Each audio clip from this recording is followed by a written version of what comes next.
Welcome, everybody, to another edition of UFO Man Live.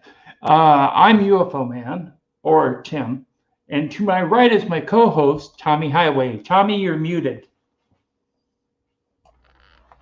Hey, folks, this is Tommy Highway. I'm the show co-host. I'm a ufologist, network engineer, former government employee. I've been into ufology since at least the mid-'90s after some experiences that I personally had. And Tim, my brother, as always, I'd like to thank you for having me. More than welcome. Thank you for coming. Tonight, we're going to be doing a lot of different subjects. We're going to be focusing on disclosure and updates to disclosure, some new news reports that have come out. We're going to be talking about the ISS and UFO encounters with the ISS, with one shuttle mission in particular, and with the SpaceX Dragon capsule. What they're saying about the theories surrounding it. Okay, but we're going to start with our UFO Man video review as usual. So here we go.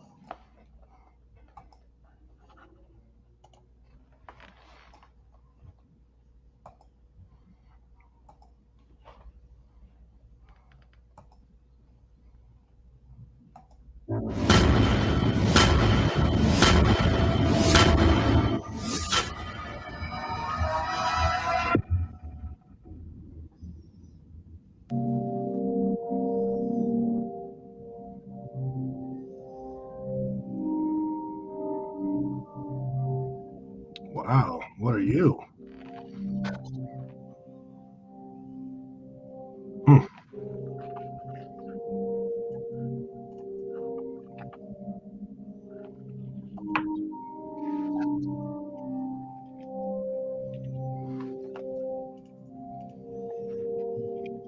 These are some older clips that I found. I thought we needed to look back. What with everybody going gaga over the 2019 USN pyramid video. 96, so that rules out drones or anything like that back in those days. That's not happening. At least. Now that looks like one craft, but it's not. Watch them move. This is on VHS, no less.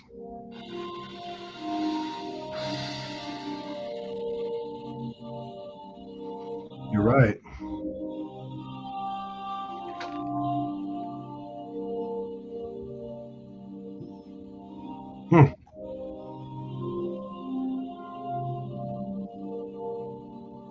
Interesting. Oh, I love this one. Check this out, folks.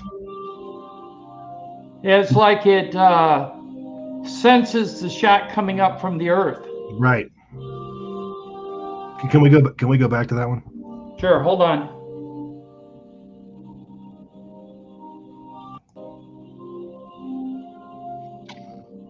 It's coming up right now. Watch this, folks. You see the object, and look, just as it takes off, watch what comes up from the Earth. You see that light on that really fast-moving light on the lower left-hand side of this? Now, there's all kinds of theories, and there have been for years about this video. One of the leading theories is that this is actually a UFO that somebody, either us or another country, tried to shoot down with some sort of an anti-satellite missile. Space junk doesn't move like that object does, and whatever that is that comes up from the Earth is really moving. I mean, look at that thing. I actually heard that they were using a form of technology called brilliant pebbles, which is a particle beam weapon that was fired from the Earth to shoot it down. But that's just a theory. Whatever that is, that object that was there on the left, it took off in an unnatural manner. I mean, it's obviously not an orbital piece of garbage or something. Right. Now that looks like an apple to me, but it's a UFO that was filmed over Israel.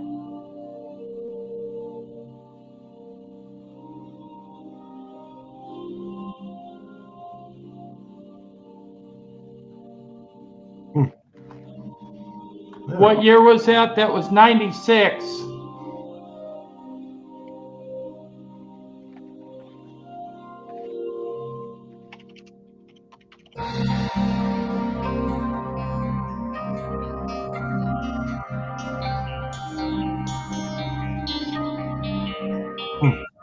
That almost looks like.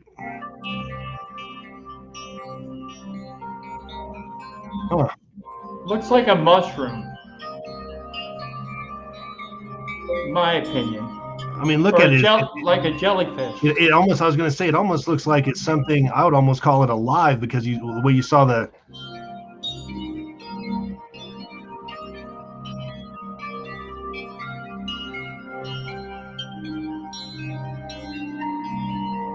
Wow.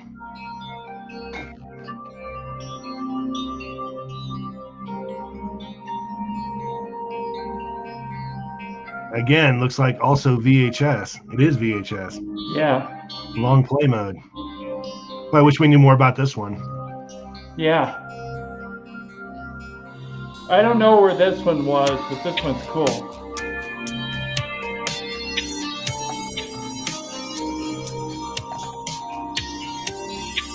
Now that looks like a triangular, like TR3B at the end of that light, but the light's spread out. Yeah.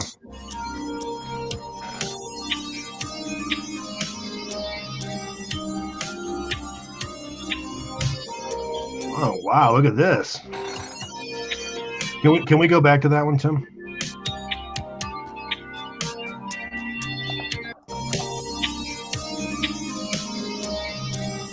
It's really short. It's really short. It ends right there.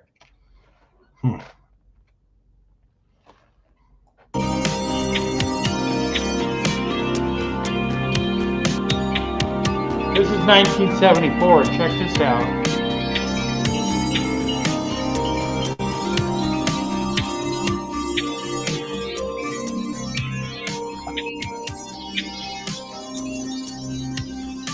(1974). I mean, to have color cameras like that in 1974, that's something that. Can we go back and look at that, Tim?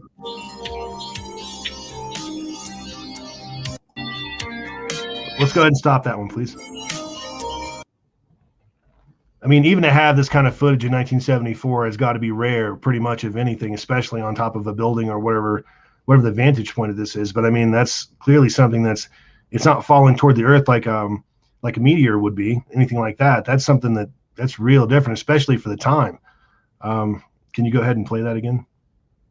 Okay, hold on.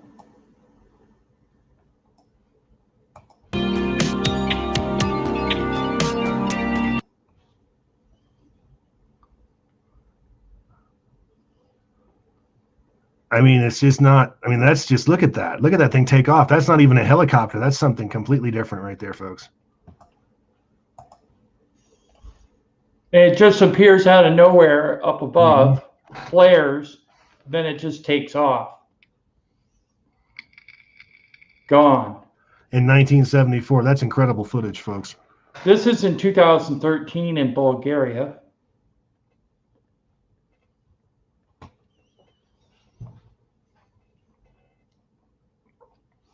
What I notice about this one is the color.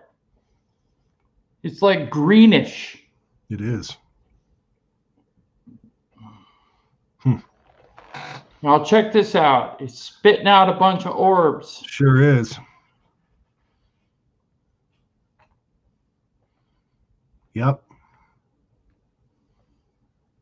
Or maybe metallic material of some sort. Could very well be. Well, I mean, think about that wood carving from the Renaissance period, that German wood carving with the basically war going on in the sky. I mean, there were those long objects that orbs were popping out. Yeah. That thing's incredible, by the way. Again, Renaissance period. Yeah. I think that was over Nuremberg. Yeah, you're right. It was. Okay, I have to turn this on.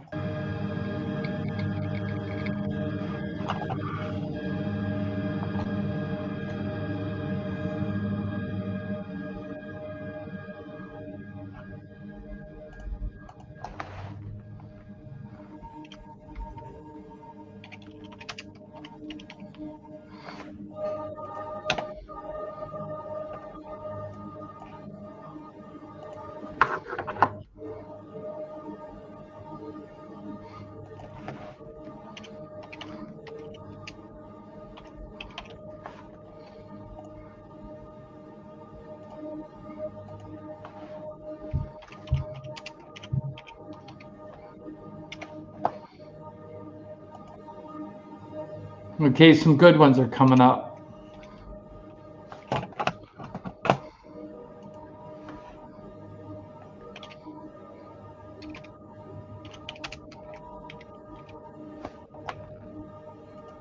This is, I'm assuming, through night vision, right? Yes, night vision. Hmm.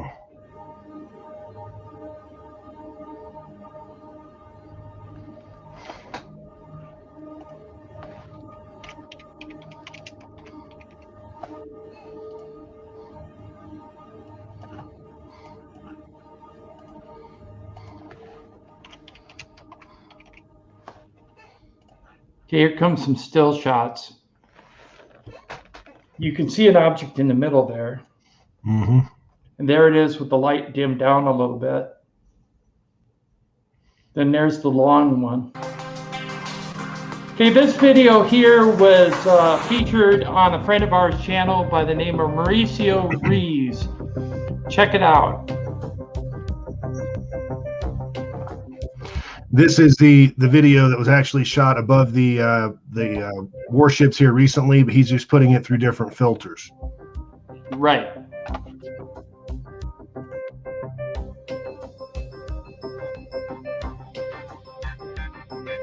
So you can get a better look at the objects.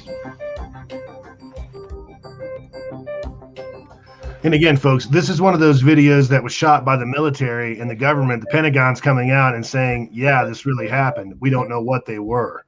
This is one of those very rare instances where they're actually changing their tactics. Instead of denying everything completely to the bitter end, now at least they're not playing us all for a bunch of fools. And, you know, the fact that, hey, this is really happening.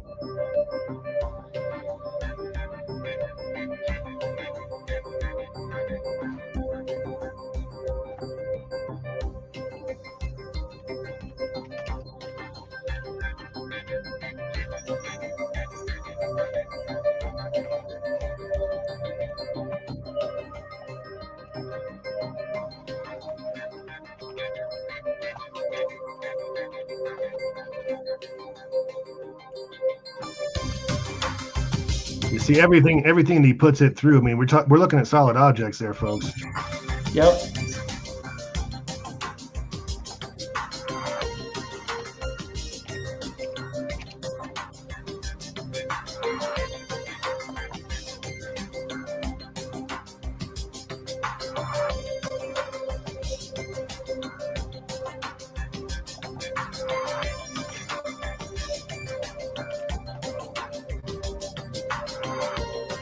Very interesting. And again, these things are harassing American warships. And I just want to, if you could just pause that for 1 second there, Haas. Look at that. Now, as we said before, if you're going to have, you're a country, let's say, or you're a nation state out there, you're one of the superpowers or big players or whatever, and you have this kind of technology, all right? You have this kind of technology that can perform the way these things are performing, move the way they're performing, and all of that. Now, is that really something that you're going to fly over top of one of your adversaries just to mess with them? Or are you going to keep that locked up tight? The running theory right now is there may have been an intelligence failure for the past few decades. And the government and the military are discussing the fact that these actually might be Russian technology that has leapfrogged us. So they're really concerned about it. Now we'll show a news clip about that later so you can get more information. Here we go. Check out the green one. And flashing, no less, and not like a light. The entire vehicle or whatever that is flashes. It pulses. The entire airframe. Yes. Yeah.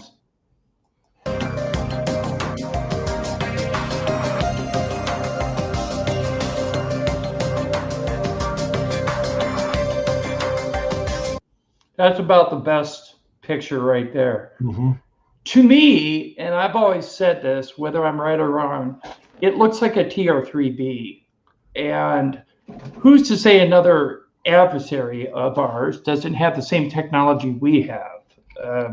Being there have been so many UFO crashes, it would be hard to, and being that the Russians have always mirrored our technology through, spying to get information and whatnot, it could very well be one of their vehicles. I don't know. My question, the only question I would have, and I've heard that theory as well, is that why would you want to be an adversary with this kind of technology hovered over a ship and give your adversary a good look at it, radar and every other kind of sensor that they have? You know No, I mean? agree. I agree. I mean, that's something you keep in the garage until you really need to use it, I would think. So to speak. But being that tensions are rising between the United States and Russia, I can see them coming out and harassing the warships. But then again, you never know. The one theory out there also is that these vehicles travel at over 11,000 miles per hour in a matter of seconds, and that far exceeds any hypersonic drone that we have. Mm-hmm. So here we go. Much less what it would do to a living pilot inside the vehicle. Right.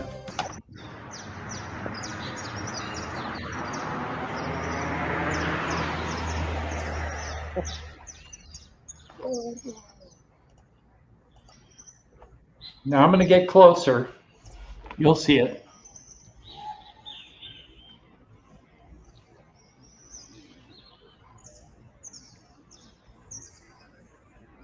This is over Cali, Colombia, and it's quite recent.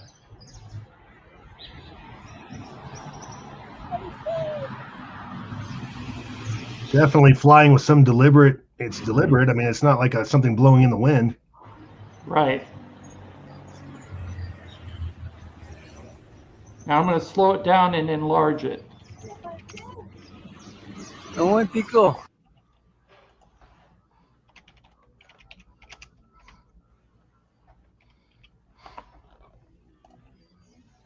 There is some metallic reflection on the one edge, and it looks like it flips. Yep. Right there, like it turns over. Mm-hmm. Like it's not actually flying true through the air; it's making moves as it's going. Like it's tumbling. And in our last interview with Terry Lovelace, he mentioned that the craft he saw was tumbling end over end. So this would be something just like that.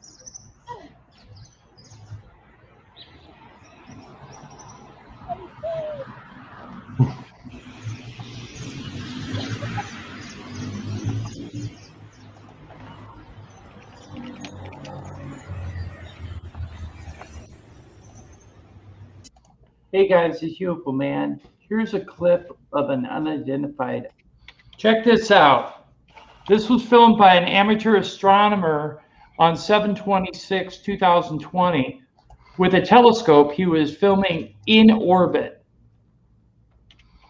I have no idea what this thing is. It looks like a donut. Now, I know that Bob Lazar says sometimes when you look down at some of the anti-gravity platforms that he saw fly, it looked like a donut from the top.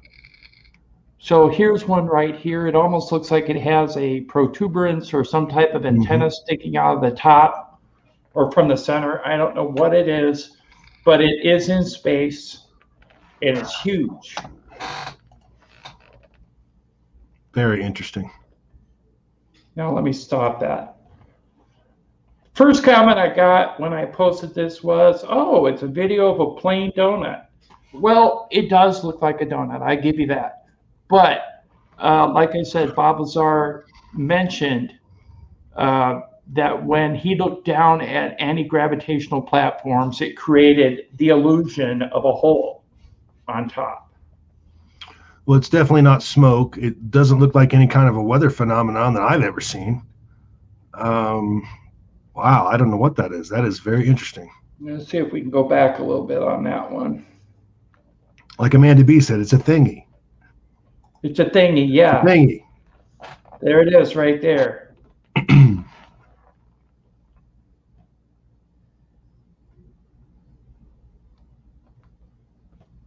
I find that to be incredibly interesting. Very interesting. It does not belong there, whatever that is.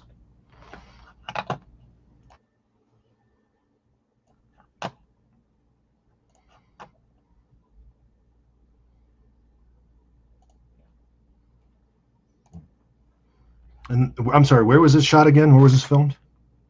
Just shot by an amateur astronomer over California, Southern California, on 7/26/2020. Yeah, he's just filming right up into the atmosphere, into orbit, actually, he claimed. It's just interesting. Yes, it is.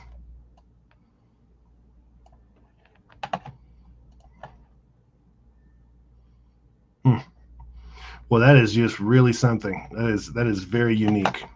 Anyone have any thoughts on this in the chat room, folks?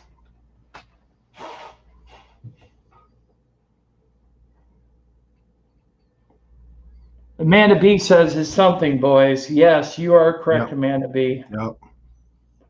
Backwards, Buster says glazed donut. Bubby Blindy says freaky looking device. Dylan Stacy says gravity envelope of craft warps the light. Yep. Very likely. Yep, that's true. Harry Ball says it has a heat signature. Yes.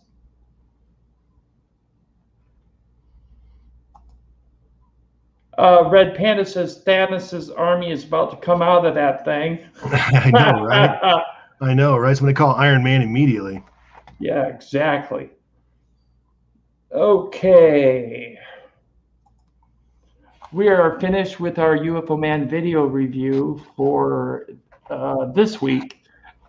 Next segment is being done by my co-host, Tommy Highway, in regards to what, Tommy?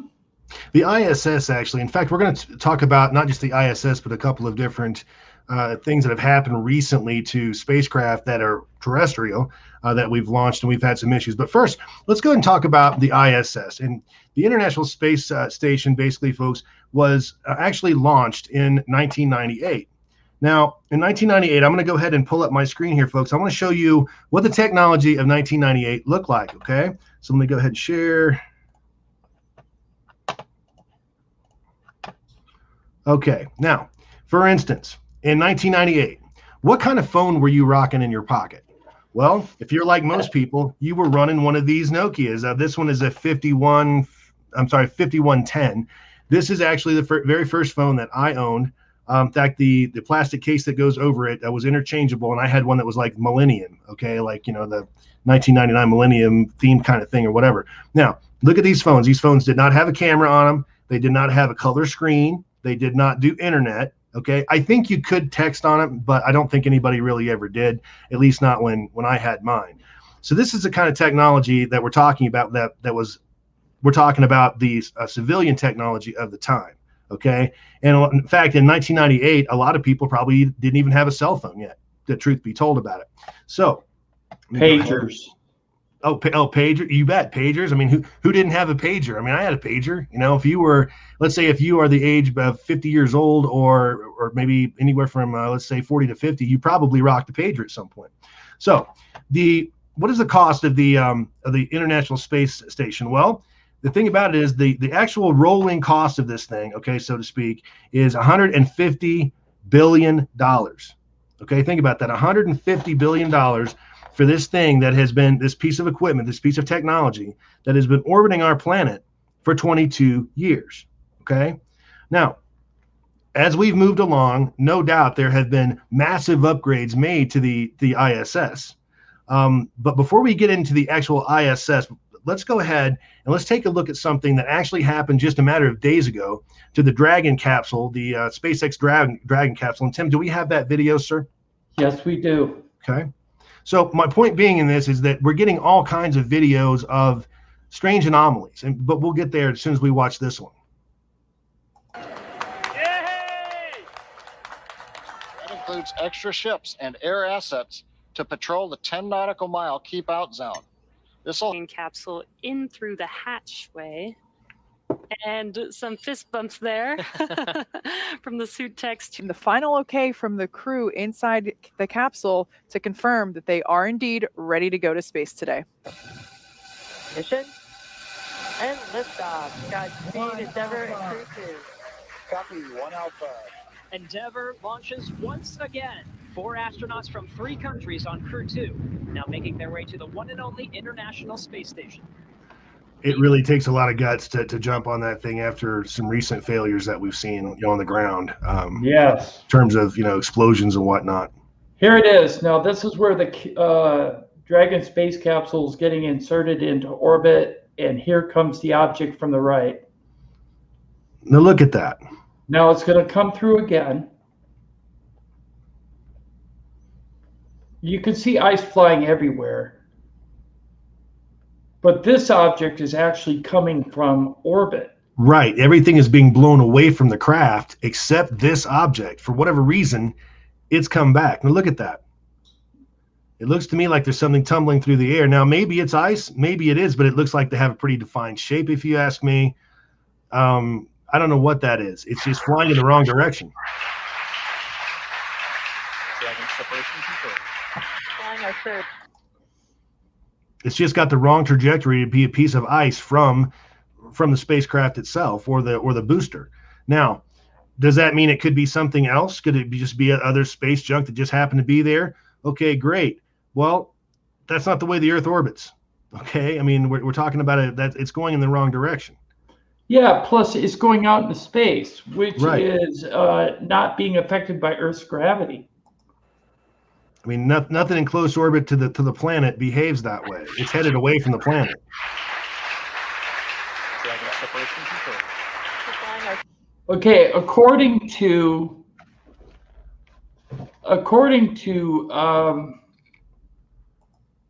NASA, they have 2 theories: liquid oxygen frozen and moving past the capsule as they detach, or space junk. But they have also come out and publicly stated that they don't know what it is, that they're going to have to go frame by frame and analyze it. So right now, that footage is a true unknown. So we can classify it as a UFO, not necessarily alien, but we can say UFO. So right, we're gonna go with that. So let's go back to the ISS. So since the ISS has actually been in orbit for 22 years, for more than 2 decades, okay, there have been a lot of upgrades that they've actually put into it, obviously, over the years. I mean, the technology, again, we just went over how primitive the technology was 22 years ago compared to today. Now, that being said, the problem I have with the ISS is that it has, at least for the civilian cameras, the ones that, you and I can go online and we can actually observe the cameras on the ISS. Why, folks, does $150 billion piece of equipment have crappy, old tech, low definition cameras on it? Why is that? I mean, what do they get to the budgetary meeting? They're like, okay, we went to $150 or $150 billion on this thing, but 150 billion and 500 is too much to ask. Is that what's happening here? I don't believe so. To be perfectly honest with you, I think that there's a very good reason why we have such low def cameras on board the ISS. I believe that, folks, because there are things that are passing by it all the time. And again, they don't want us to see this. And we've seen countless examples of video. There's the famous video where something, there's a guy on a spacewalk, an astronaut on a spacewalk, and something shows up out there. The famous video of him literally putting his glove up over so we couldn't see it. Exactly. They're blocking out the images. Yep. Exactly. And then there had been times during the broadcast from the ISS where something appears and all of a sudden, boom, the cameras get cut. I mean, are we to really believe that this is some sort of coincidence at this point? I mean, I think that's just laughable. I mean, we talk about what the government's actually supposed to be coming forth with here in another month, I believe. I think that's 30 days from now, if I'm not mistaken, something like that. June 1st. June 1st. Okay. So at this point, when you've got John Ratcliffe, and Mr. Ratcliffe was actually the former director of national intelligence under Donald Trump in the Trump administration. He came out on Tucker Carlson here just recently, within a month or so, maybe 2 months, and he dropped something that I found to be absolutely amazing. And what he said was that because Tucker Carlson pressed him on this big release of information and what he expects to actually, come out of this. And what he said was that, they have satellite imagery of these things. They have all kinds of different views, imagery, things of that nature, and they're clearly doing things that defy terrestrial physics, period. Conventional aircraft. Yeah. Exactly. Now imagine if any of you professional marksmen out there, or let's just say gun guys or whatever, those of you that are shooters out there, that something to be true. Anytime you take an object on this planet, it could be something with, let's say, the mass of a grain of sand, okay?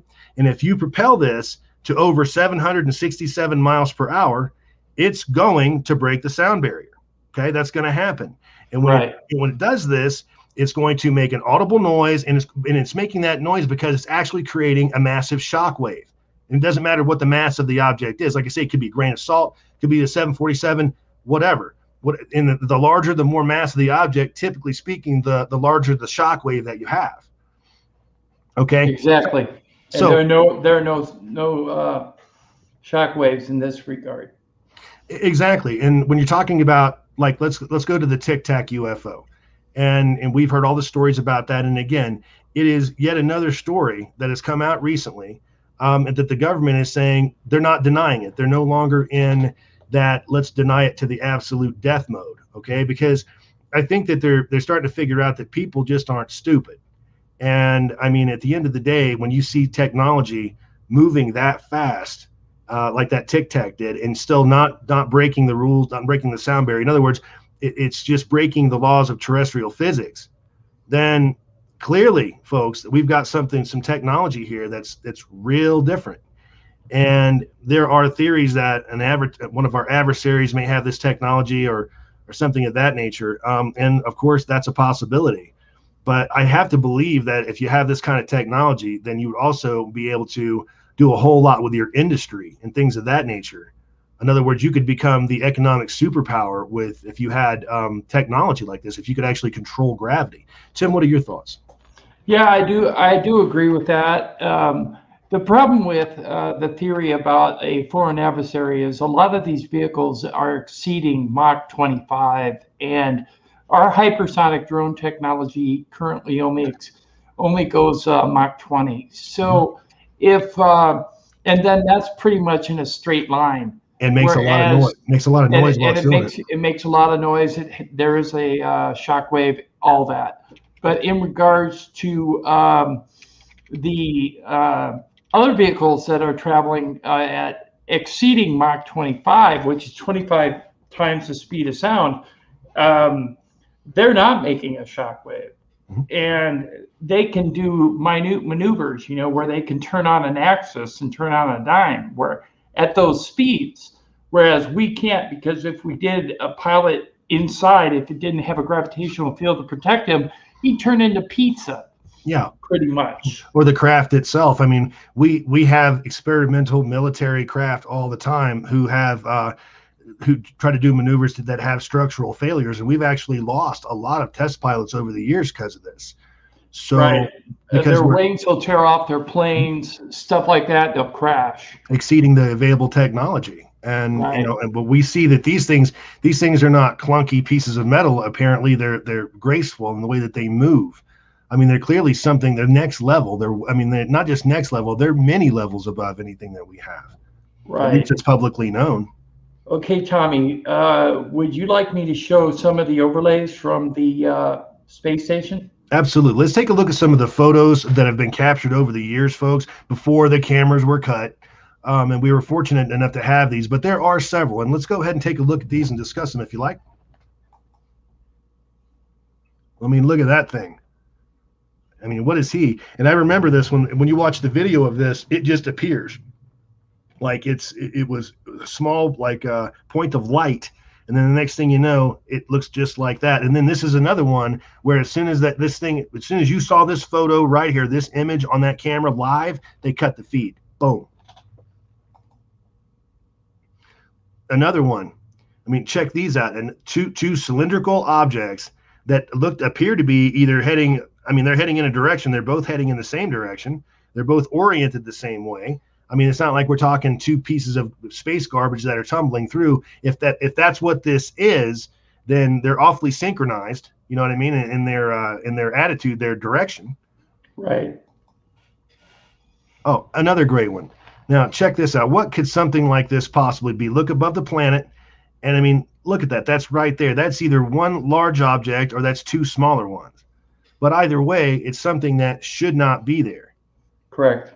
And a lot of the things that we're seeing here, folks, are directly. I mean, imagine if something were that close to the ISS, a piece of space junk, and they knew it. Do you think that they would allow the ISS to stay in that orbit, or do you think they would change its orbit? I mean, obviously, they're not going to risk the astronauts and $150 billion piece of hardware. If they know a piece of space junk's coming, and they've done this before, they will move the ISS out of the way. Yet, what's that thing doing hanging in its neighborhood? I mean, think about that. Right. Another great one. I mean, what is that? Is that a Dragon capsule or whatever? Well, the problem with that is there were no scheduled flights or known launches or anything like that when this thing was filmed near the ISS. And OG, yes, that's extremely excited swamp gas. Look at that. It looks like almost like a piece of glass, or you're looking at light through a prism or something like that.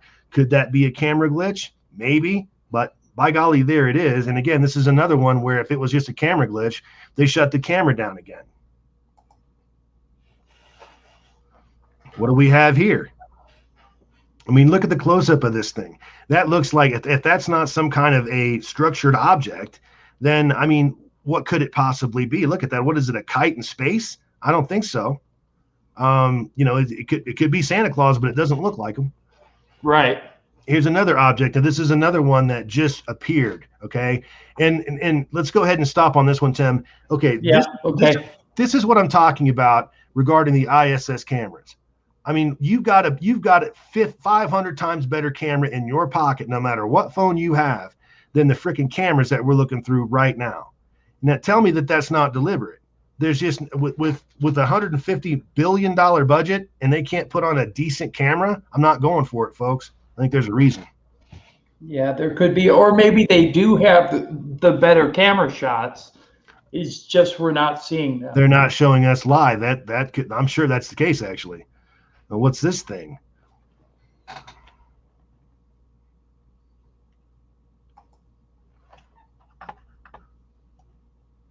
And what is this thing? I mean, another. I mean, look at that. Look at the structure of that.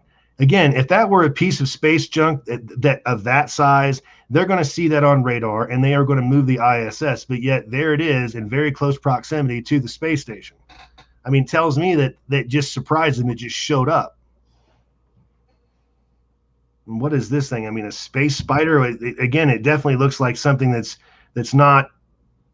I mean, that's just not orbital garbage. That looks like it's got some sort of structure and purpose, if you ask me. Right. This is an enlargement and a close-up of that. Okay, the next one is interesting because it shows a multi-lit vehicle firing a red beam of light at the space station. This is a famous picture from a notable YouTuber by the name of StreetCap1, who is no longer with us. So rest in peace, StreetCap. But this was found in his due diligence and his research. He was really big on the subject at hand. He was really big on what's going on around the ISS and why they're not showing us these photos. And that was his thing. And that's why, I mean, he was a telescope guy and all that, and he really kept tabs on this. And he was a big loss to ufology, if you think about it. Yes. Okay, what is that? Does that look normal? I mean, does that look like something that should be there that doesn't look like space junk? I mean, it looks like, again, it's something that's deliberately designed to look like that, for whatever reason. Is it a spaceship? Is it some kind of a weird satellite or telescope? Who knows? But by golly, it's there and we're looking at it. That's the point, you know? This isn't the stuff of legends. That, I mean, don't know what that is. Another one. I mean, out of place. Shouldn't be there. Check that out, folks.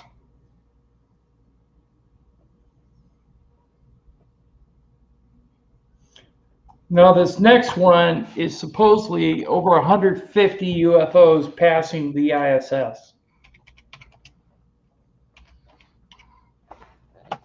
This is Look at also from Street Cap 1. Absolutely amazing. Okay, then I think everybody remembers the Tether mission. Mm-hmm.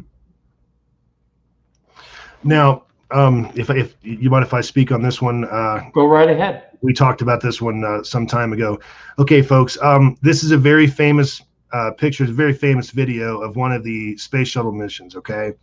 And it really convinced a lot of people that there were flying saucers or something that were flying around this tether that unexpectedly detached from the shuttle. Now, I happened to watch a special on this and watch the scientific explanation for it, and they even went in and created a lot of the same environmental conditions and everything that happened with, that were happening during this video. And I have to tell you, folks, after watching that, I think we're just probably looking at something that's not alien. I think that we're just looking at something that's just some kind of byproduct of the situation. And I mean, I was pretty convinced on it, but anybody, of course, that's up to you folks. But I'm just saying this one for me, kind of been explained. Although the picture on the right is the one that we're focusing on because it was actually seen outside the ISS. Okay. The one on the left has been debunked, sort of, by that video as an ice crystal, but this here is actually something that was flying by the ISS. Mm-hmm. And again, crappy fuzzy picture because, that's what we're getting from the feed from the ISS. Right, exactly. Anybody have any thoughts on this? I mean, what do you folks in the chat think about the ISS, and do you think that they're deliberately restricting what we're seeing, not only the resolution, but I mean, we know they've cut the cameras. Anybody have any thoughts on this?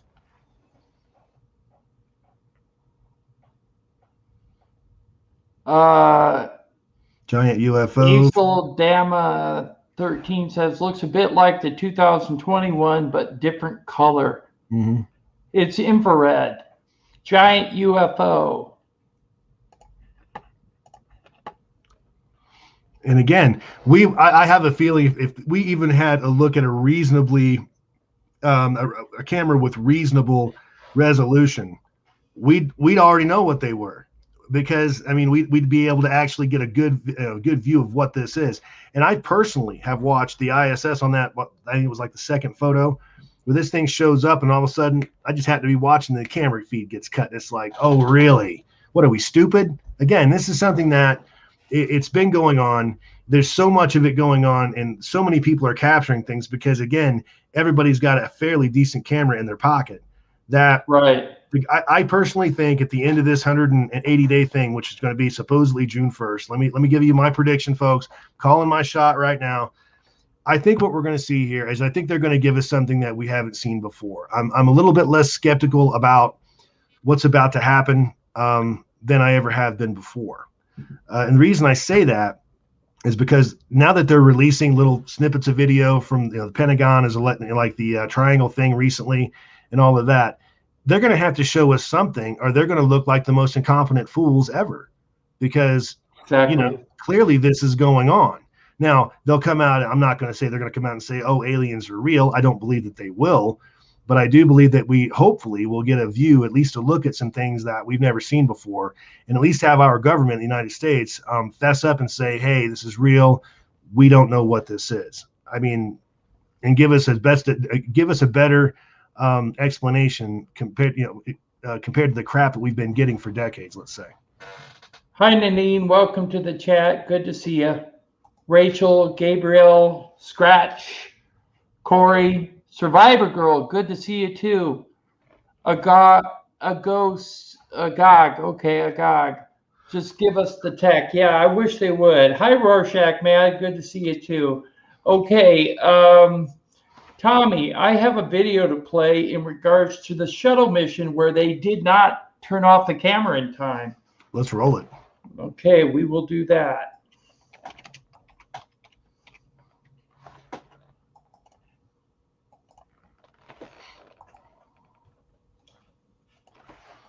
Here we go.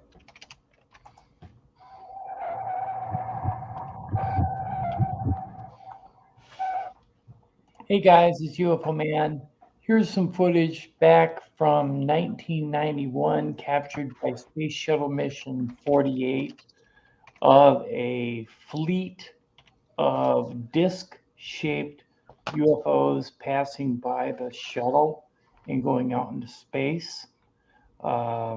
This is a recapture and reclamation of older footage to show you that back when we didn't have as much CGI or Photoshop, we could actually have quality UFO footage.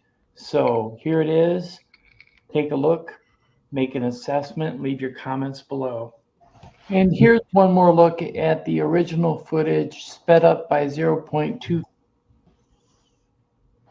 I mean, look at that. They're moving in a deliberate motion. They're moving against the gravity of the planet. And film, and like to Tim's point, to film has always been better than digital, I think, because a lot of times when you're well, anytime that you're taking a digital photo, you're letting a computer processor decide what it's looking at, whereas with film, you get what you see for the most part. But look at that. That one that's up in the corner is the bigger one, and it's going fast. Boom. Moving.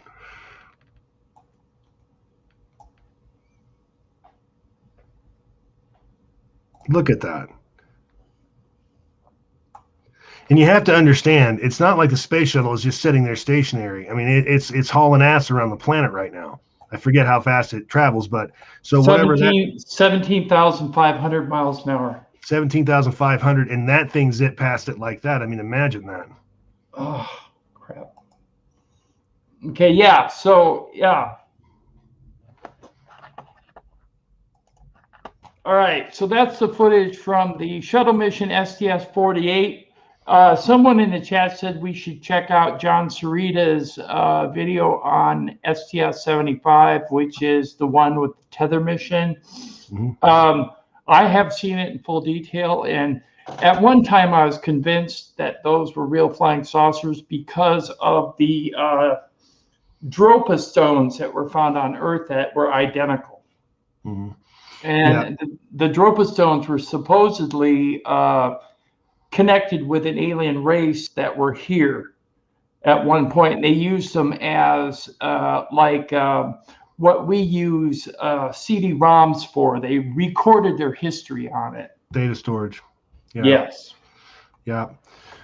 Well, and I tell you, I was a believer in this one for years and years, because this thing's been around. This video's been around for years and years. But then after I watched that special, it was, again, very scientifically done. The guy that was doing it, I had a lot of trust in, and I was very disappointed at the results, because I was like, well, yeah, that's what it was, and like that. And I remember, in fact, I think I might have woke Tim up, calling in and telling him about this one, if I'm not mistaken.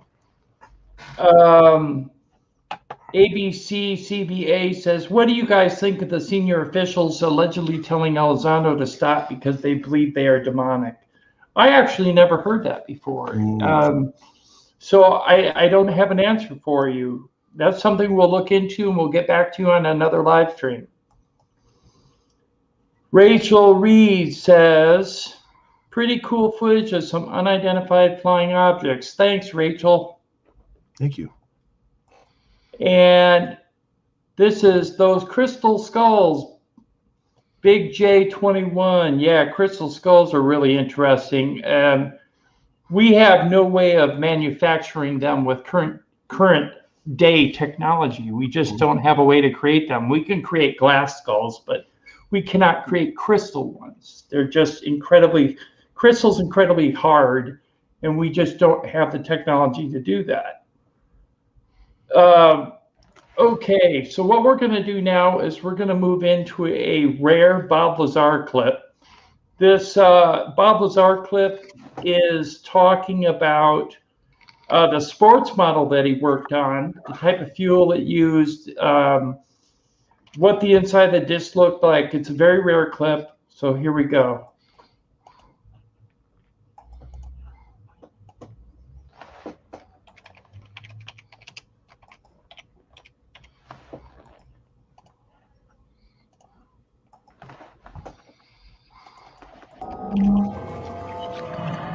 Oh, sorry.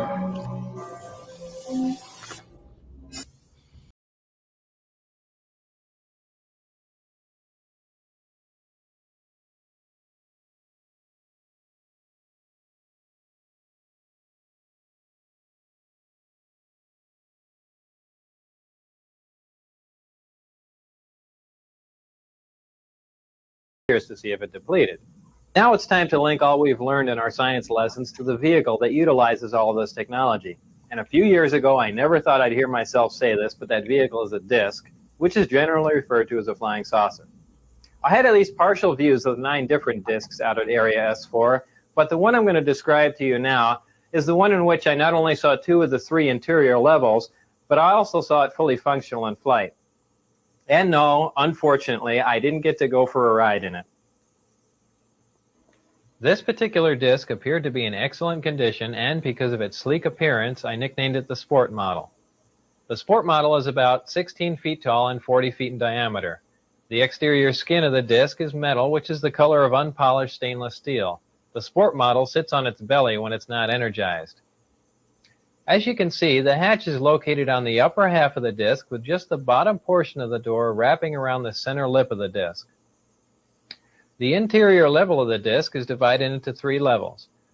The lower level is where the 3 gravity amplifiers and amplifier guides are located. These are the things used to amplify and focus the gravity A wave that we learned about in our science lessons. The reactor is located directly above the 3 gravity amplifiers on the center level and is in fact centered between them. The reactor is similar to this half-scale model. The element 115 is machined into triangles like this and is then inserted into the reactor. This piece of element 115 is the source of the gravity A wave as well as the target that is bombarded with protons to release the antimatter. Did you catch that half-scale model? Right. The center level of this disc also houses the control consoles and seats, both of which were too small and too low to the floor to be functional for adult human beings. The walls of the center level are all divided into archways. At one point in time, when the disc was energized, one of the archways became transparent and you could see the area outside of it just as if the archway was a window.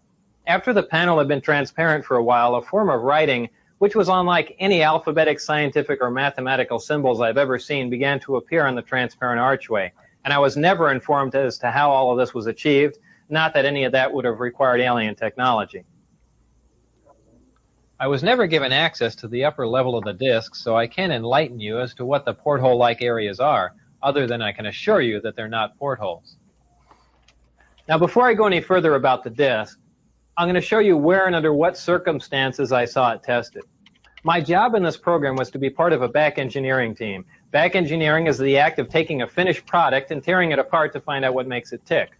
The goal in this program was to see if the technology of the disc could be duplicated with Earth materials.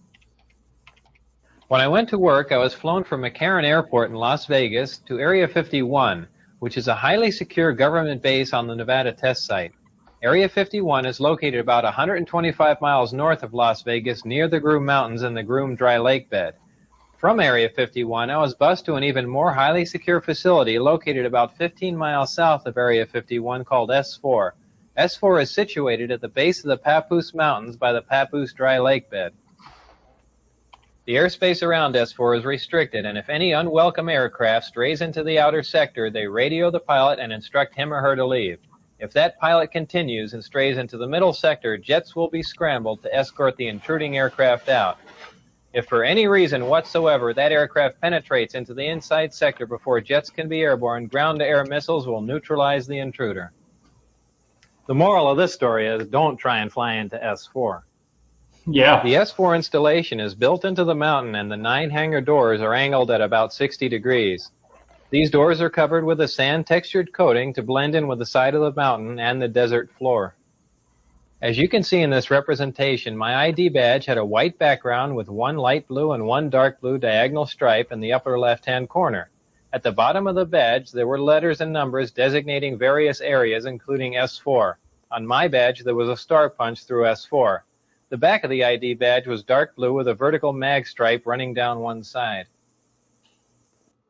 The hangar that housed the Sport Model was like a typical airplane hangar with the exception of the angled doors that I mentioned before. The hangar was equipped with typical tools and extensive electronic equipment. It also had a machine with an X-ray emblem on it and an overhead crane rated at 20,000 pounds. Equipment in this hangar was marked with a black number 41 with a white circle around it. It was outside of this hangar that I saw the sport model tested. Now, when the disk travels near another source of gravity, such as a planet or moon, it doesn't use the same mode of travel that we learned about in our science lessons. When a disk is near another source of gravity, like Earth, the gravity A wave, which propagates outward from the disk, is phase shifted into the gravity B wave, which propagates outward from the Earth, and this creates lift. The gravity amplifiers of the disk can be focused independently, and they are pulsed and do not stay on continuously. When all three of these amplifiers are being used for travel, they're in the delta configuration, and when only one is being used for travel, it's in the omicron configuration. As the intensity of the gravitational field around the disk increases, the distortion of space-time around the disk also increases. And if you could see the space-time distortion, this is how it would look.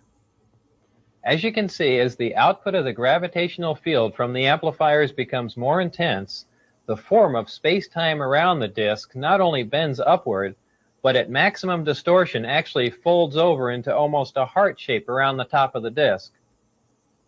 Now remember, this space-time distortion is taking place 360 degrees around the disk. So if you were looking at the disk from the top, the space-time distortion would be in the shape of a donut. When the gravitational field around the disk is so intense that the space-time distortion around the disk achieves maximum distortion and is folded up into this heart-shaped form, the disk can't be seen from any vantage point, and for all practical purposes is invisible.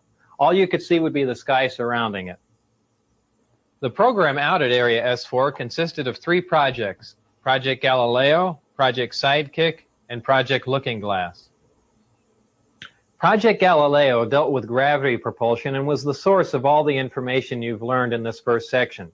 Project Sidekick dealt with a beam weapon that had a neutron source and was focused by a gravity lens.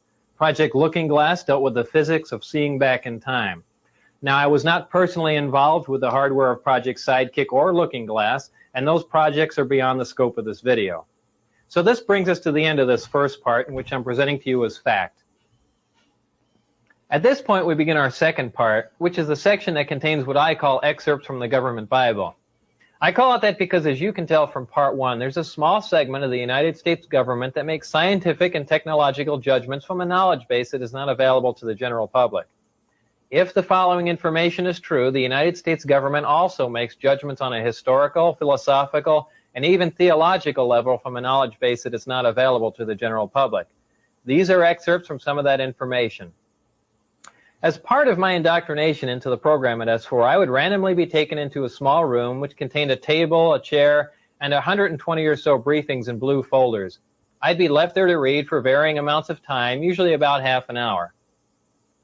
These briefings contained a wide spectrum of information, mostly relating to aliens and alien technology. These reports appeared to be an overview of alien information which can be used to brief scientists from any field about the scope of the whole project, and not just their specific field of endeavor. The overview of Project Galileo was accurate. I read the overview and later witnessed evidence which proved it to be accurate. So it is possible that scientists involved with other projects could have seen evidence that these other overviews were also accurate, but I can't make that assertion. To me, these reports were simply words on paper. So to keep from saying allegedly and supposedly in every sentence, I'll relay this information to you as I read it, since I've already put this disclaimer on it. This technology that you've learned about thus far was brought here by some alien beings from the Zeta Reticuli 1 and 2 star system. These stars are located in the constellation of Reticulum, which can only be seen from the southern hemisphere. Zeta Reticuli is a binary star system, which means it has 2 stars, and is located approximately 30 light years from Earth. These beings are from Reticulum 4, which is the 4th planet out from Zeta Reticuli 2. This is the way star systems were referred to in these reports. They simply designate the name of the star and the number of planets from the nearest to the furthest from the star. For instance, our sun was designated as Sol, and the Earth was referred to as Sol 3 because we're the 3rd planet out from the sun. A day on Reticulum 4 is 90 Earth hours long. The beings are 3 to 4 feet tall and weigh 25 to 50 pounds. They have grayish skin and large heads with almond-shaped wraparound eyes. They have very slight nose, mouth, and ear positions and are hairless.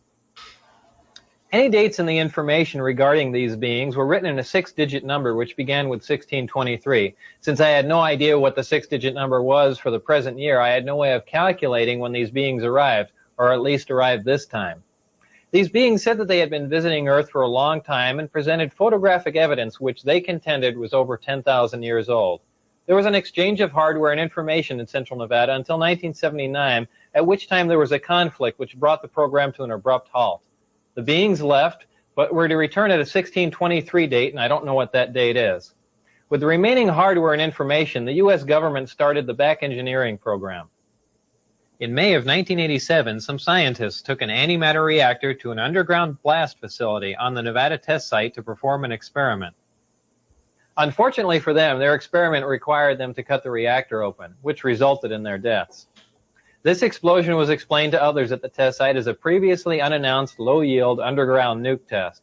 I was hired in December of 1988 to replace one of these men. These beings conveyed information about the capability of affecting the human brain to anesthetize the human body. This is done without any physical contact from a remote source. For this anesthesia to be accomplished, the brain has to be in a relaxed state similar to that required for hypnosis. If the brain is subject to any external stimulation like stimulant drugs or loud music, this manipulation of the nervous system is ineffective. These beings said that man was the product of externally corrected evolution. They said that man, as a species, had been genetically altered 65 times. They refer to humans as containers, yet I don't know what we're containers of. As I'm sure you now know, it was impossible for me to corroborate the information in the second section. And obviously, if this information is true, the ramifications are far-reaching, and you don't have to be a nuclear physicist to figure that out. So before I bring this to an end, there are a couple of questions I should address for you. The first one is, how did I get into this program? While working at Los Alamos National Lab in 1982, the local newspaper did a front-page story on a jet car I had built. Coincidentally, Dr. Teller was giving a speech in Los Alamos that same day. We met and had a short chat about the jet car, and I later listened to his speech.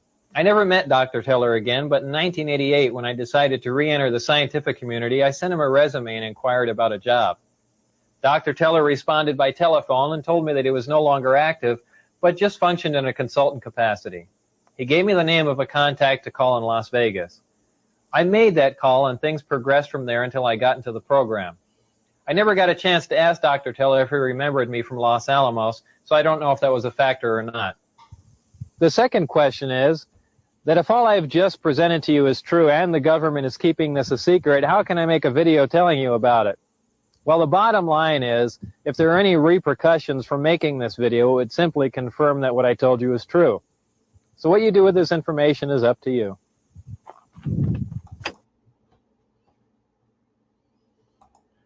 So what'd you think of that, Tommy? You're muted. Outstanding. I've always been a huge fan of Bob Lazar. I remember when the story broke, I believe I was a junior in high school. And I mean, this was like a huge deal for those of you that are out there watching and you weren't alive during this. This was like a big thing, okay? This was not like a small affair. And people either believed Bob Lazar or they didn't at the time. But then as time went on, he began to create videos like this one, I'm assuming probably to either explain himself more in depth, more in detail, or even maybe so much to quash the naysayers. But I mean, if you listen to some of the things that he's saying there, I mean, it's awfully detailed. And, you know, the mock-ups he's got, things of that nature. I've always been a big believer. Yeah, same here. I think this last video gave more of an in-depth explanation of the sports model and how it was flown and what Bob Lazar's duties were at S4. I've never heard this before until recently, so I thought I'd share it with all of you. The next video I'm going to play is UAPS Are Fact, We Have the Data by Lou Elizondo. So here we go.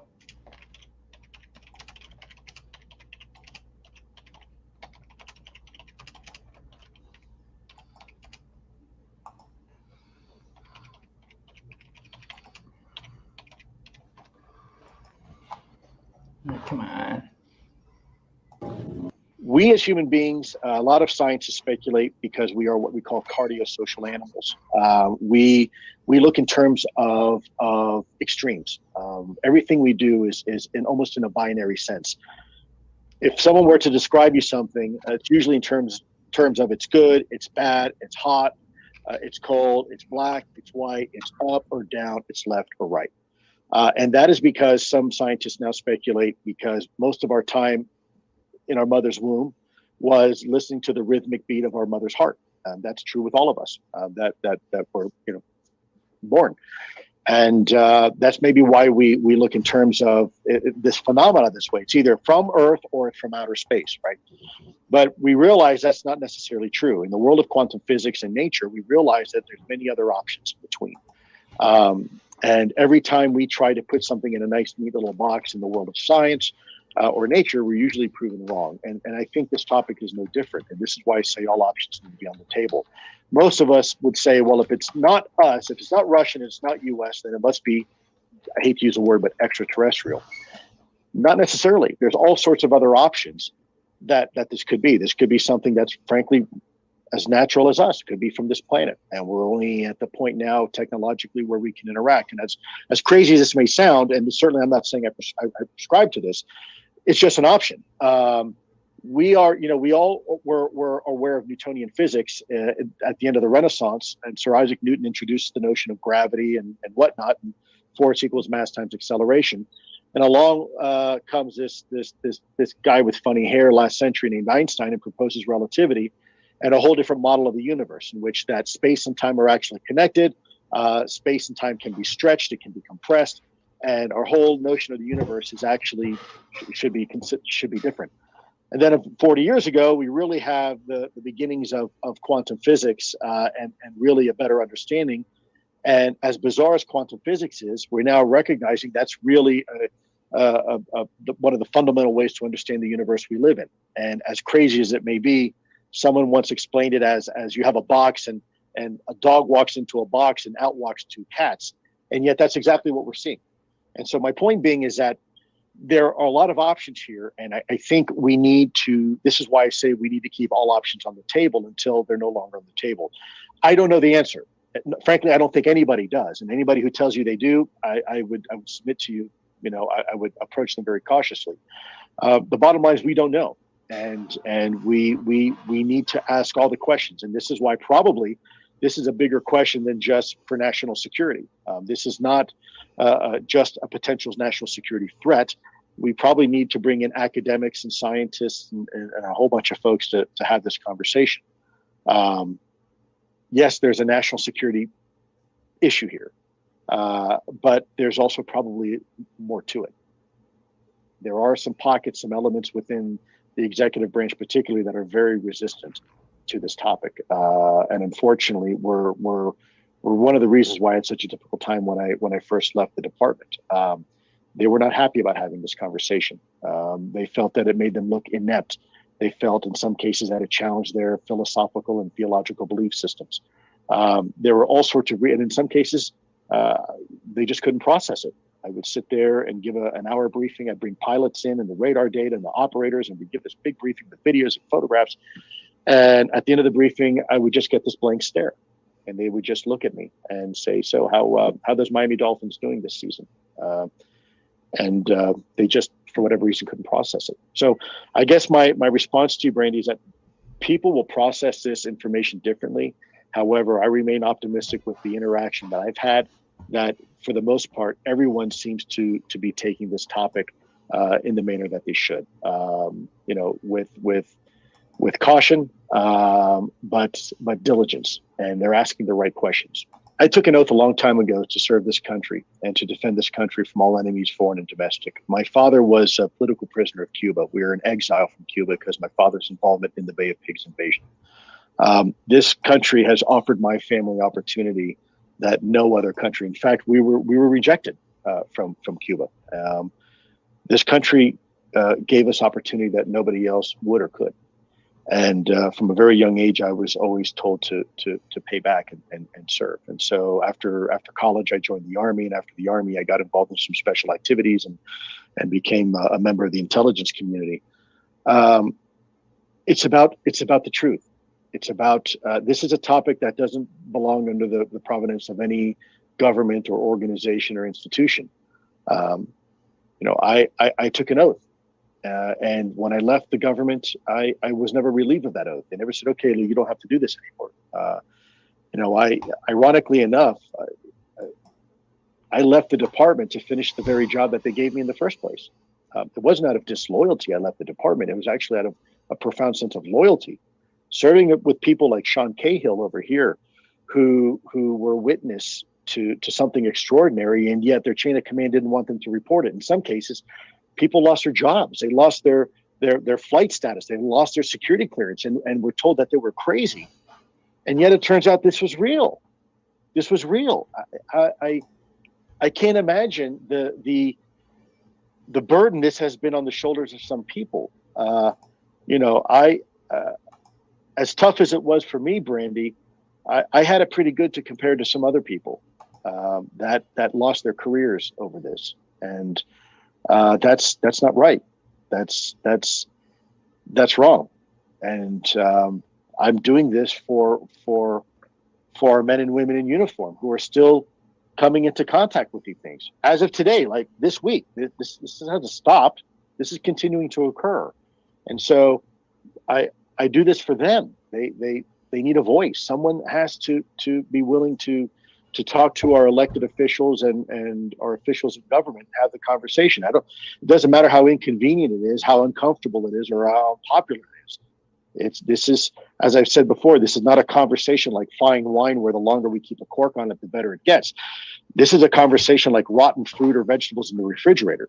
And the longer it stays in there, the more it's going to stink. We know now beyond a reasonable doubt, as an investigator, my job was very simple: collect the truth and speak the truth and present that information to the jury. And that's all. It didn't matter what Luis Elizondo thinks. It doesn't matter what I think. What matters is what the jury thinks. And that's what this is about. And in this case, the American people are the jury. My job is just to provide that information to the jury and let the people decide what they want to do about it. And Brandy, I'll tell you, at the end of the day, if the American people have the discussion and they don't want to do anything about it, or they decide it's not a priority, I'm fine with that. Then I'll go retire. I'll go work at Walmart and leave all this craziness behind, because it's taken a tremendous toll on me.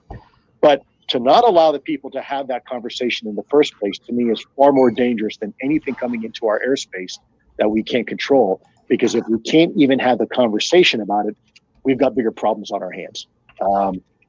That to me is the greatest failure of all, that we can't even have the conversation because of fear of reprisal and social taboo and stigma. That to me is the greatest issue. There's tremendous eyewitness accounts that's backed up by electro-optical data and radar data to substantiate that the event is real and it's occurring. And in other cases, you have a hypersensitization of individuals, and they're reporting strange things in the sky. And it turns out that sometimes those strange things aren't so strange. And that's what one would expect, right? So the more people that look up in the sky, the more people are going to notice things. And the more you're going to get misidentifications. But that's okay, because that's the job of the UAP task force, should be anyways, to create filters to separate the wheat and chaff and be able to determine what is regular and what's not. I mean, now with today's technology, I can get on my personal device and look at Flight Tracker, and I can see if that's a 737 I see over the horizon with blinking lights. I can see if it's a helicopter, or I can look on the horizon over the water and use my application using AIS to determine, is that a ship? And I'm actually looking at a shrimp boat and the lights off of a shrimp boat. You know, that's okay. The problem is that a lot of these aren't. They're not drones. They're not an effect of the infrared camera, because you might have 5 or 6 different infrared cameras looking at the same thing, and they're not all failing you. They don't all suffer from the same issue. So that's when you have to scratch your head and say, okay, we're actually dealing with something here. Let's not forget, look, our men and women in uniform are trained observers, just like law enforcement. And if I haven't said this before, I'll do it now. This is an example. These are training aids that I had when I was literally in the military as an intelligence officer in Korea. And you can see here, these are silhouettes of aircraft, enemy aircraft. And pilots are trained to the same level of, if not more, to be trained observers in the air. They have to make a split-second decision. Is that an enemy aircraft? Is it an Su-22? Is it a MiG-25? Is it a European Tornado? Is it an F-16? What is it? And they have to be able to do that from 20 miles away. Their life depends on it. And so when they're reporting to you that they are encountering something that can do barrel rolls over their aircraft, that doesn't have wings, doesn't have control surfaces, rudders, cockpits, anything that we normally associate with a traditional aircraft, you got to say, okay, then, well, what is it? You know, is it some sort of foreign technology? Sure, I guess it could be. Could be some sort of new type of drone. But, you know, drones still have to abide by our understanding of the laws of physics. And therein lies the question, again, okay, if it's a foreign adversarial drone, how come we don't have anything to do to, I mean, look, we have counter drone technology on ships. I'm not going to say what they are, but we can knock them out of the sky. Drones aren't a problem for us. That's a fact. We have radar on ships. We know if it's a plane. We know if it's a military aircraft. These are simple things to figure out. It's not like someone gets on the ship one day with some infrared binoculars and say, hey, that's strange in the sky. I'm going to go ahead and record that. The reason why they're recording is because there's probably something interesting in the skies. In some cases, yeah, there could be a readily explainable explanation for it. But from my experience, there's a lot that aren't and are very compelling, and they're displaying the 5 observables, which is a totally different conversation. We're definitely not talking about a drone at that point. I think what we can hope for is an interim report that's going to say, here are the knowns, here are the unknowns, and by the way, there's a lot more unknowns than knowns, and here's our plan for addressing those unknowns. And we're going to provide you another report periodically until we find those answers. My hope would be that we have an enduring capability. A task force, by definition, government definition, is a temporary capability. A lot of people don't know that, but that's what it is, whether it's the ISR task force or the IED task force that we had established during Iraq. These are all temporary bodies, and I think this topic deserves an enduring capability. And frankly, maybe even beyond ONI, Office of Naval Intelligence. Maybe we need a whole of government approach and bring in folks like NASA and FAA and NOAA and everybody else. Maybe Department of Energy. Bring everybody to bring in academics and scientists from renowned universities. Bring in some of our international friends and allies to have this conversation. Maybe even the United Nations. I don't think. I think we need to manage our expectations. If we think that we're going to have a simple solution here come June, I think there's very little chance of that happening.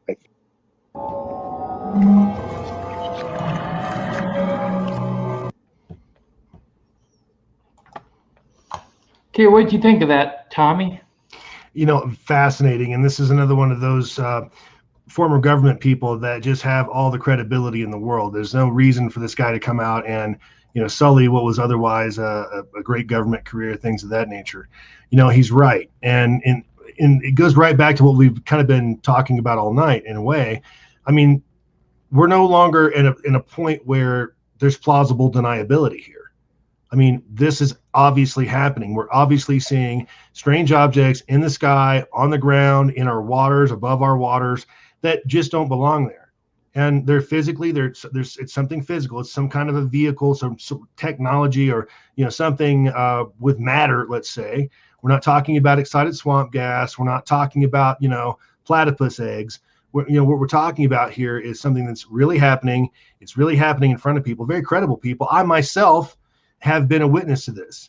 So it's time to actually throw the whole deniability thing out the window, and let's get down to brass tacks and figure out what the hell is going on here, because we're not free.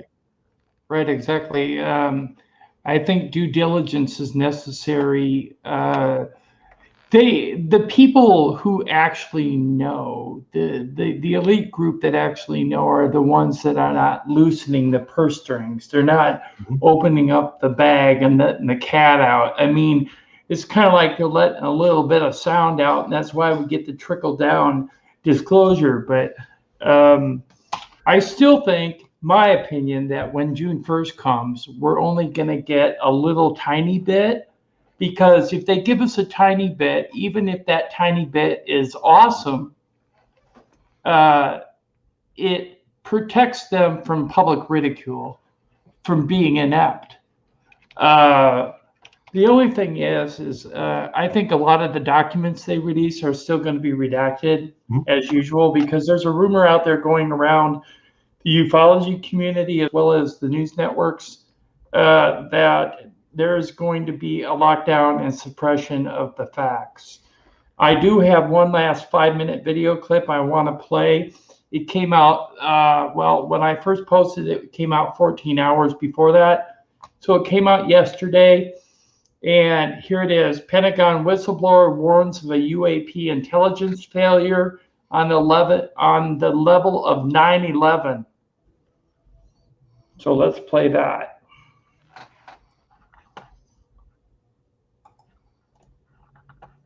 Well, this kind of contradicts the idea that they may be ET.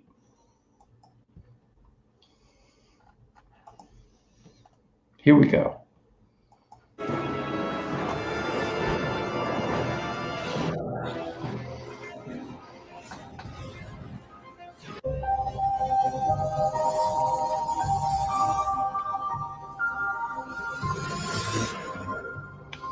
We spent some time reporting on this story. We should have spent a lot more time, because this could be the most consequential thing to happen to this country, to this world, maybe ever.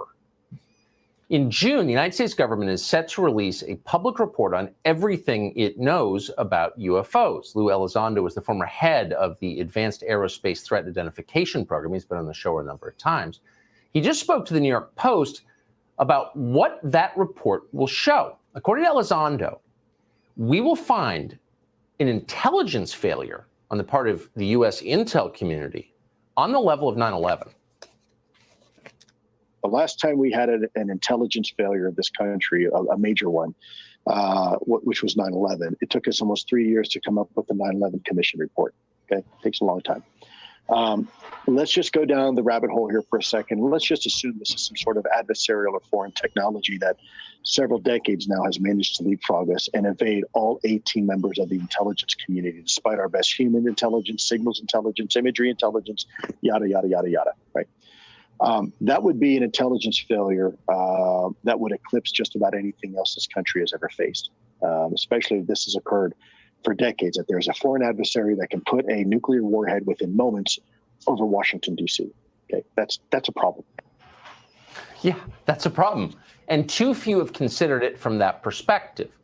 Nick Pope is a former Ministry of Defense official from the UK and perfectly positioned to answer the obvious question, which is, why didn't we see this coming?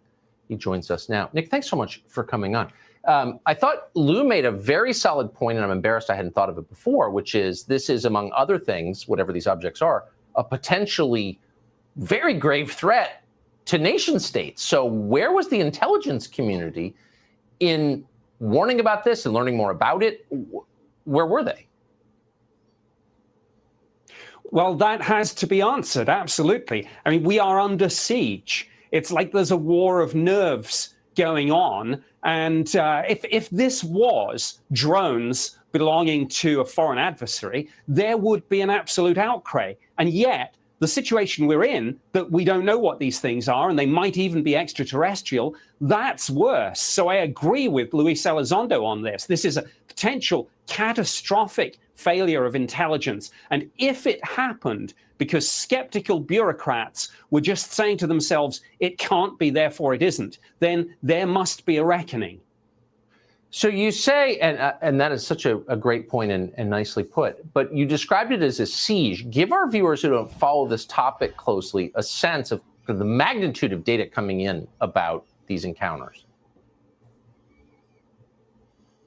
Yeah, I mean, this is absolutely extraordinary. And every day it seems like new information drops, things that the public and the media weren't told. So, for example, former Director of National Intelligence John Ratcliffe just threw into the conversation the other day the fact that the satellite imagery of all this and some of the speeds being reported seem to blow the theory about foreign drones out of the water. We must be told what's going on here, and we should think of this upcoming report to Congress as an intelligence assessment of the phenomenon itself, and one that's long overdue. There are a lot of these. This is not like, you know, some drunk guy in a rural road in northern New Hampshire saw something weird. I mean, this is the U.S. military regularly, very often recording these objects. Yes, absolutely. It's pilots, it's radar operators, it's satellite data, it's measurement and signature intelligence. There's such a lot of information now, so much that the US Navy has instructions for its pilots on what to do if they encounter these things. Now, I think as we go into May, in the run-up to this report going to Congress, there's going to be a lot of things going on behind the scenes, a lot of politicking, jockeying for position, factions, trying to kind of have their say on this. I anticipate more leaks of information, photos, videos, documents. There's a lot more to come here. Nick Pope has been on this for so long. I appreciate your steadfast commitment to answering obvious questions. You know, what is this? Thank you. Good to see you. What do you think of that, Tommy? Well, I'll tell you, I think that Tucker Carlson, he has been on the cutting edge of this, of ufology now for probably a couple of years, and he was a skeptic when he started this whole investigation. Right. Exactly. So I think that's pretty interesting.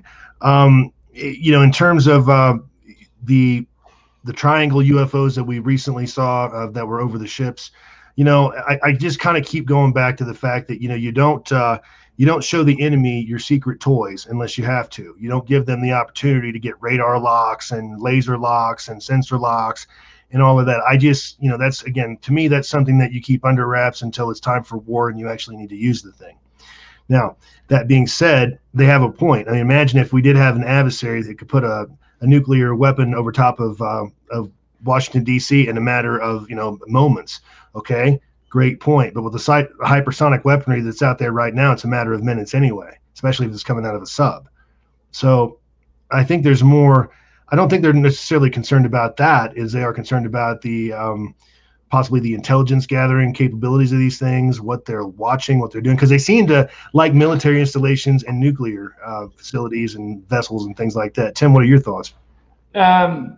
What these objects are, whether they be from a foreign adversary or from an extraterrestrial origin, is still unknown at this time. I mean, they're postulating both ideas on whether, you know, one is the truth or the other is the truth, because like Lou Elizondo quoted, most people don't really know. They're so far beyond our technology that it is almost a surprise to us when they actually revealed that footage of the United States Navy pyramid UFOs. I mean, if you consider pyramids flying, the last time I saw a pyramid fly was in the movie Stargate. So all I know is, yeah, that would be a technological mystery in itself. How is that done? But like I said earlier in the live stream, there's been a lot of significant ET crashes around the world in several major superpowers, including Russia, China, Great Britain, South America, so on and so forth, Brazil. South Africa, yeah. Sure. And any one of those countries, if they had the capability, they could have reverse engineered it into some type of vehicle over the decades. And I was referring to Russia. Russia is the one that I think is most likely the one that could have leapfrogged our technology, if that is the truth. Now, I think that's a supposition because they don't have any facts to back it up. So right now we're looking at what are they? We don't have answers. We only have guesswork. So hopefully on June 1st, we'll come out with some pertinent information that will explain what we don't know. That's what we're hoping for. Hope for the best. Hope for the best. Expect the usual, which is a bunch of redacted documents that mean nothing. However, I think, as I was saying earlier, into Tim's point, you know, plausible deniability is out the window now. I'm sorry. There's just too many sightings. Too many people have a camera in their pocket. I mean, look at the content that we're able to provide, you know. So, oh, and I also wanted to make another chat or comment on something that was said in the chat. Folks, if you have any stories, okay, if you have sightings, if you have anything, even a story, not you don't even need video or whatever, we do have a link on our website. That's www.ufomannetwork.com. It's the report of sightings link. If you'd like to tell us your story, we're going to keep everything anonymous, of course, but you feel free to go ahead and hit that link, fill out that form, and you know what? We'll give you a call and we'll get your story. We'd love to hear it. There was a young lady in the chat who gave us a super chat, and I want to thank her for the super chat. And I want to answer her question a little bit. In regards to abduction, if you go back to our live stream from Thursday, we interviewed a gentleman by the name of Terry Lovelace. He had an abduction with a friend of his from the Air Force back in 1977. He goes into deep detail on what happened. After the interview, he also gives a shout out to an organization called OPUS that you can find at his website, which is terrylovelace.com. Just check it out on Google and you'll be able to find that organization. They can help you with your regression therapy. So I hope that answers your question.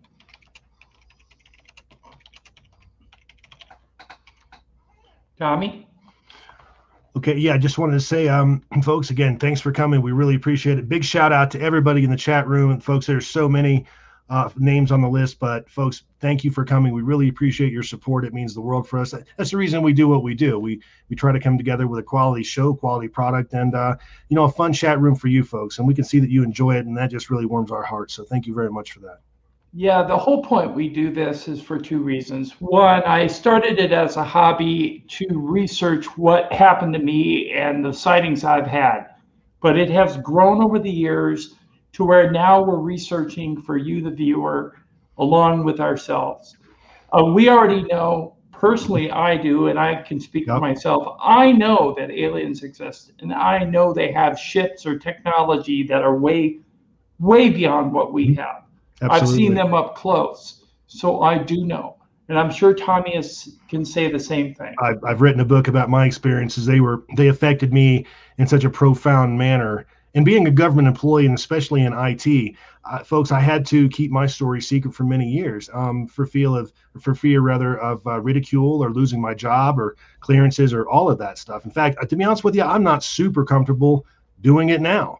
But I mean, at this point, I think that we have enough information that's been leaked from the government, from the Pentagon to the public, that the subject of UFOs, ufology, and that sort of thing is no longer quite as taboo as it once was.